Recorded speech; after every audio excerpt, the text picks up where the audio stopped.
23.5 million people in the U.S. do not have easy access to a supermarket where there is fresh foods, fruits, vegetables. There are so many communities throughout the U.S. where people only have access to like liquor stores, right? And you, of course, see this in poor neighborhoods. Yeah. So what the Obama administration is doing is they are working with major corporations to create new supermarkets in poor areas. And the supermarkets that are included in this campaign are Walmart, Walgreens, and Super Value. Now, as you can imagine, some people are upset by this because what the Obama administration wants to do is help these corporations by refiguring zoning laws and, you know, basically brushing a few things under the rug to make it easier for these corporations to create these mega stores in these poor communities. Now, the reason why this is a problem is because even though Walmart is attempting to be a job creator and is attempting to go to these communities and create jobs and provide fresh food, it turns out that for every 2 jobs that Walmart creates, 3 people lose their jobs in that community. Because what does Walmart do? It comes into communities and it's completely cuts the competition. So all these little stores end up going out of business.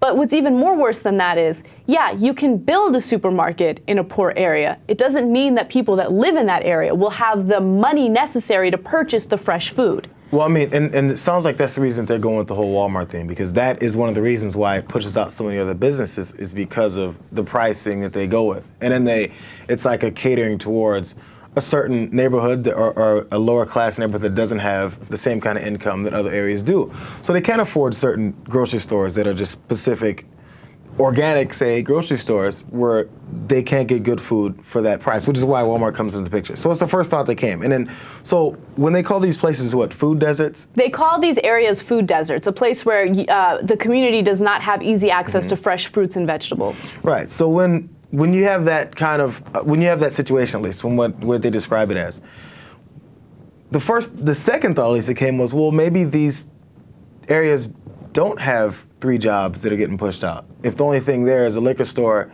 and then, I don't know, another corner convenience store. Those are kind of, you know, it's not like those are bustling with tons of employees. So maybe in a roundabout way, we're finding a way that this could work.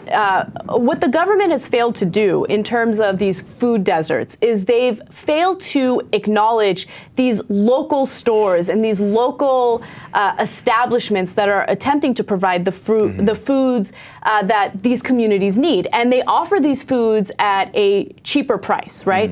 So there's this misconception that Walmart sells products for a much cheaper price. But when you really look at it and you compare the prices of Walmart against its competitors, you find that there isn't that much of a difference when it comes to prices. And at the same time, the government has completely ignored these little local markets, these little, like whether it's a farmer's market or whether it's, you know, there's this whole movement of they're like these mobile, almost like trucks that go from community to community selling fresh fruits and vegetables. The government hasn't acknowledged that. So to say, hey, we need to ignore these local movements and bring in a massive corporation which does not provide well-paying jobs, does not provide wages, which basically transfers the cost of living, I'm sorry, not cost of living, but which basically transfers more expenses to the community, because what ends up happening is these employees get hired by Walmart, they don't make a good wage, they don't have enough money to pay for healthcare. So what happens? Those costs get transferred onto the community. The community has to pay for the social programs. Taxpayer money has to pay for the Medicare,